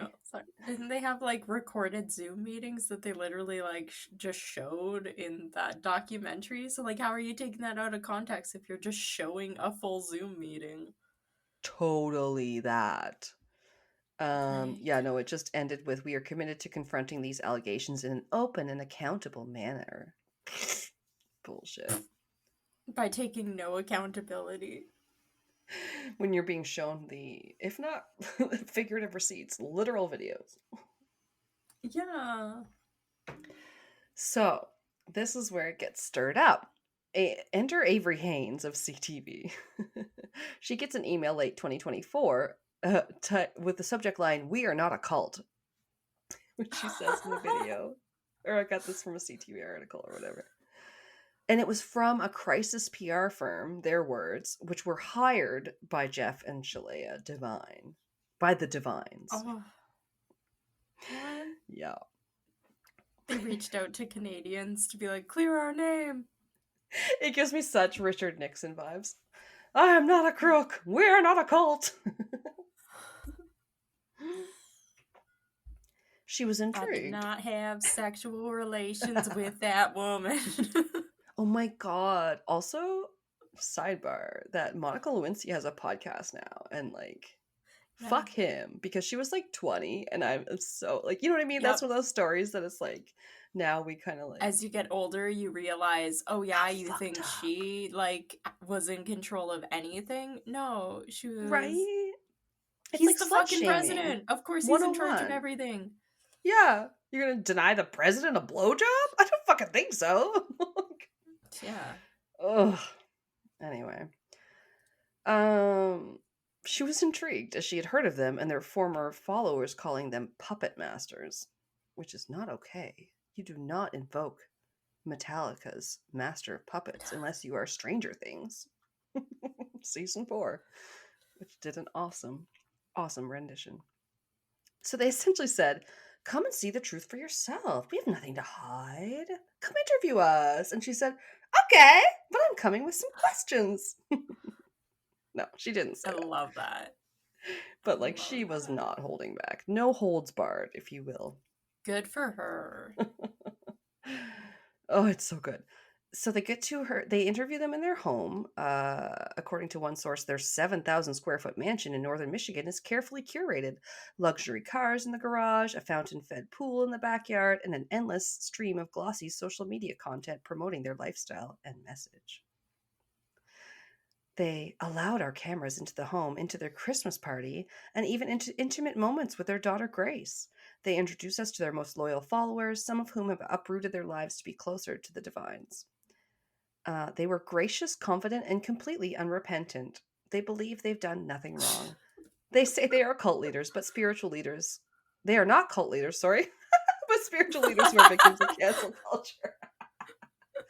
I misread that. My bad, CTV. I was just gonna say. They were doing so good until I fucked up that sentence. Oops. Freudian slip. Oops, all cult leaders. Yeah.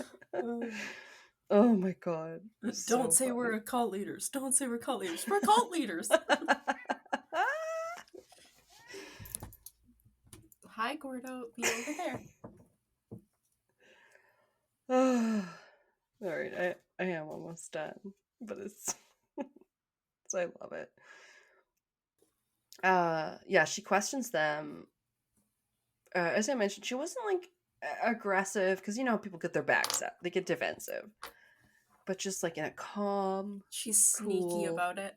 yeah, in a controlled voice manner, no emotions, basically.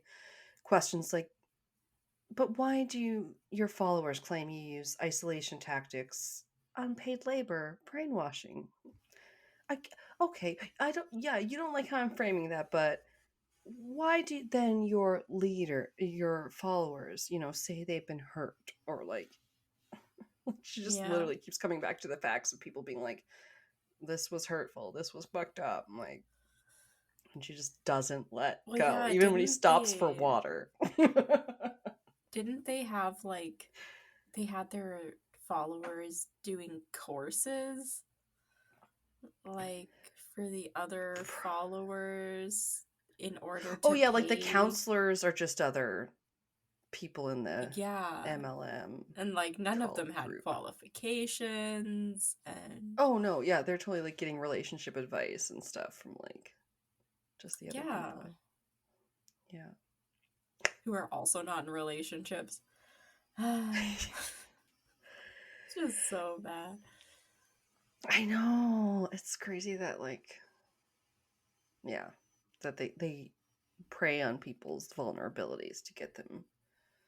But they're so good at manipulation. That's what always comes back to all of these. Is just somebody that's just so good and like naturally good at manipulation that they probably are so good they don't even realize they're doing it. Like they truly believe they're helping people. That's it. I think it. Yeah. They've deluded themselves so much that people are like, well, they believe it, and stuff like that. Like that's maybe oversimplifying it, but yeah, yeah, exactly. She was asking, why are they pushed into forced relationships or encouraged to quote unquote to try out a different gender, your divine opposite, i.e., coerced full gender transitions for some people, because yeah, it's like you said, they had too many women, and then it was like, Yeah. well, we can't then find a guy for every woman within our group, which is kind of the problem they came to you with. They couldn't find a good partner. And then you were just like, well, it just came to me that then you should, like, Kelsey, your divine partner is Alanna, and oh well. Rock, paper, scissors. Who's the man? Yes. Oh my god. Can you imagine? Like, I know all cults indoctrinate people, but Jesus. Gordo immediately with the blinds. He's like, what? Who, me? And then he just kind of like laid down. He absquatulated, if I like, will. Yeah, he's like, that wasn't me. My arm's just hanging here like this. It wasn't. And you up turned here, around it and was he just went this." belly down on top of that cat rest thing. Like, I wasn't moving. Yeah. Are we recording video? Is that on camera? Proof. We'll play that back later. Oh, okay, did I have it open still? I'll send you the link of the So yeah, by the way, if people want the original one, the CTV interview, when it's on YouTube, is under the YouTube channel is called The Official W5. And you can find it with the exclusive interview. You know, it's on Official W5 and Avery Haynes. Yeah, Avery Haynes will take you there. God, I love her. Oh yeah, I was gonna put that in here. I'll put the link in our Zoom meeting, Zencaster, whatever. But we'll let everyone peruse at their leisure, and I will end it with a couple of paragraphs. Oh, to end it in Avery's words, the journalist herself that I have to keep giving props to, because man, it was amazing. And if you find it, you'll see she looks like that what's her name? Oh, I don't know if you know her. Tulsi Gabbard. She's an American politician. So who knows what people think, because everyone's got opinions on those. But like, it's like it's just that hairstyle where like they go like white at the front. I just keep touching my hair. Yeah. Like kind of a Cruella de Vil, but on both sides. Anyway. Yeah. So Avery said at the end of her article, their followers are promised divine union, but some say they left the group with broken families, broken identities, and drained bank accounts. Inside the mansion, everything looks controlled, polished, safe, but outside, former members are telling a different story, one of pressure, fear, and spiritual manipulation. Jeff and Shalea say they are leading people to love, but the question is no longer what they promised. It's what it costs to believe them. So yeah, now they have a little kid, and they were asked about her also in the interview. And well, what are you going to say to her about your parents, or I don't know, some generic sort of question about their kid? And they went, oh, like maybe if she was going to find a twin flame. And they were like, yeah, our daughter, yeah, we just we feel like she has like a monastic presence, and like, What does that mean?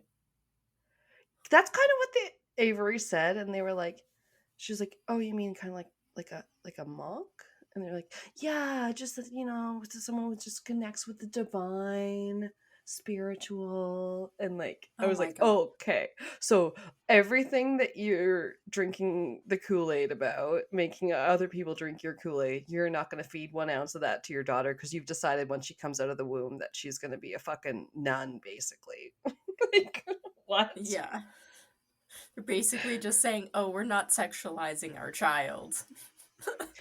God, no. And the sex part too, because then she asked them about how there was interviews where he had said stuff that was really cringy and almost like rapey, where it was like, well, if your partner's not in the mood for it but you want it, well, then you're a twin flames union, so they should just make sure it happens. And then she like asked them about that, and she was like, well, oh no, Shalea was like, it's hard to say, because like sometimes like he might come to me and it's like, I say I don't want it, but I kind of do want it.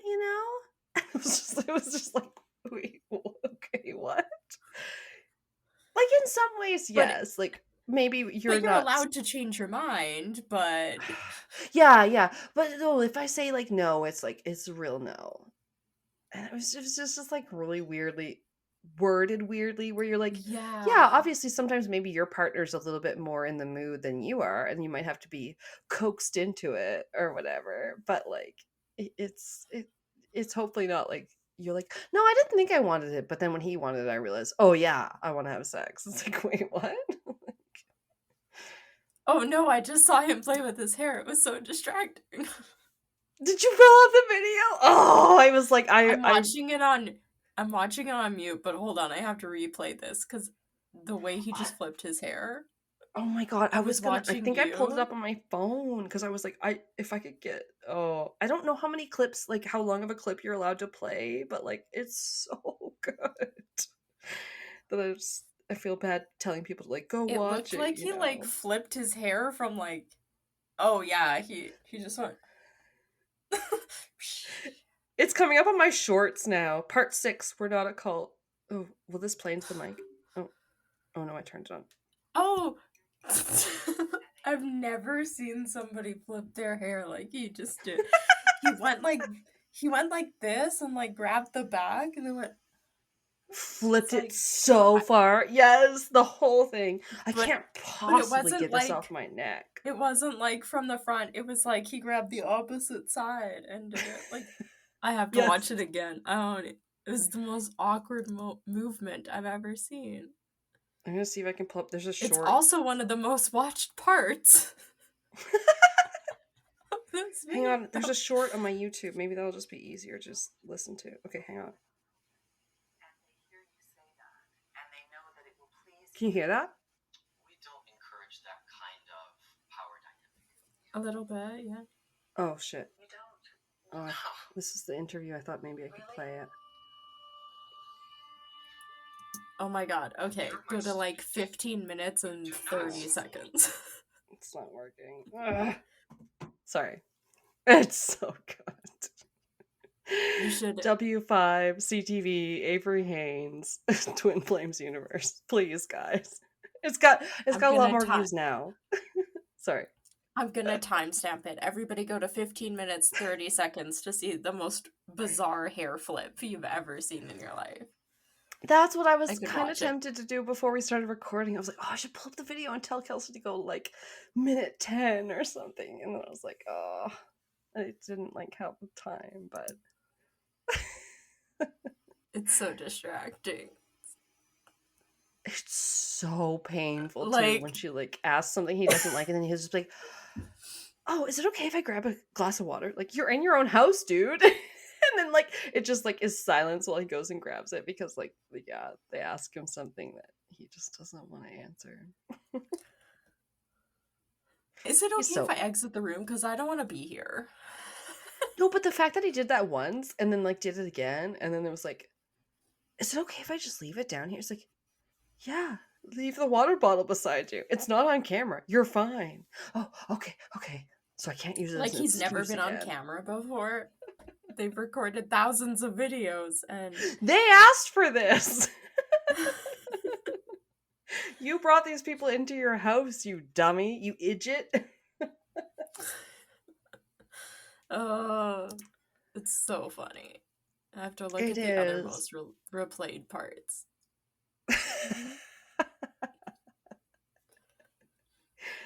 Well, because there's nothing worse than like, like on-air silence. Like if me and Kelsey were just sit here and not say anything for 30 seconds. Oh my god, longest 30 seconds of your life. It would feel like a minute and a half. I'll be Right? listening to us when I'm editing sometimes, and I'll be like, "Oh, that was an awkward pause." I'll look, and it's 2 Right? seconds long, and I'm like, "Oh, I know. I'm like, did we leave? Oh no. Someone just looked down or something. Yeah. yeah." Well, I guess I can't forgot get how much I hated them. Oh, so bad. He just he's Um, got that punchable face, which oh my god, Reddit has He told me does. there's like a German word for like punchable face, and I was like, of course there is. Germany's got every word for everything. Yeah. Gotta love them. Yeah, everybody go watch this interview. Yes. Everybody go watch that Escaping the Twin Flames. I liked that one.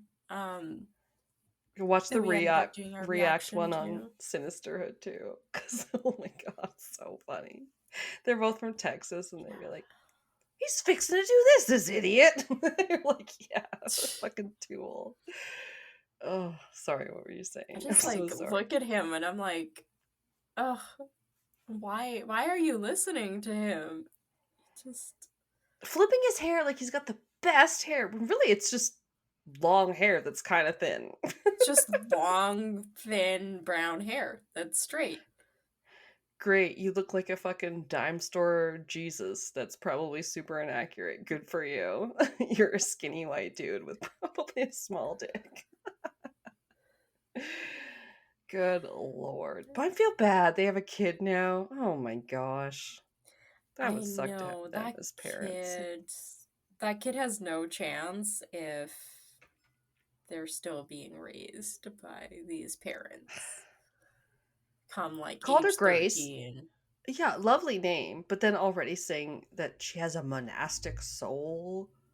Oh, I'm scared. I'm scared for that. Yeah, like that's really like- weird. Yeah, it's like naming them Chastity and being like, yeah, we're Quakers from like the 1800s. Like, I don't know. Amish or whatever. I'm offending all the people.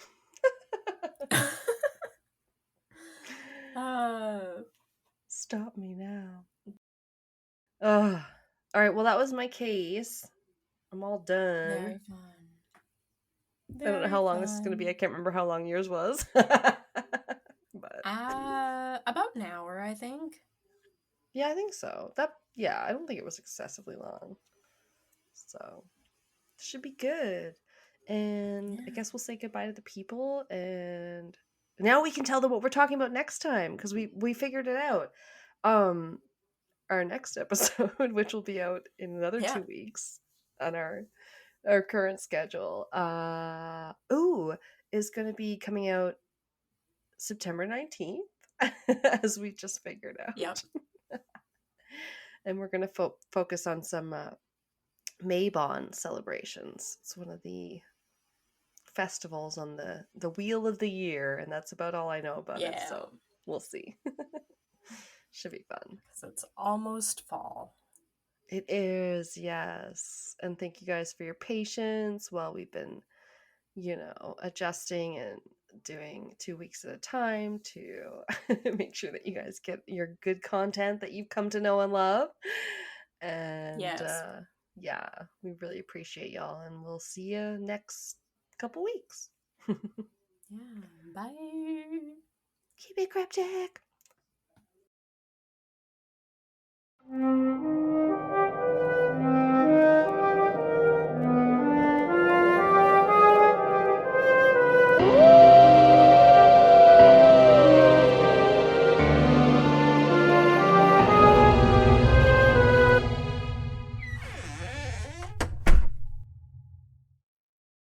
Thank you for listening to Castles and Cryptids. We love all our listeners and appreciate every subscriber, every new review, every listen, rate, and download.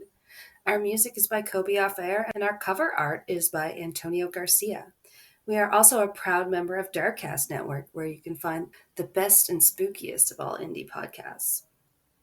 Follow us on social media, where we are at Castles and Cryptids on mostly all of the things, now including TikTok. Check out our bonus content on Patreon. Cryptid clashes, video minisodes of your hosts making asses of themselves, Ask Me Anything, quizzes, other special episodes, and more.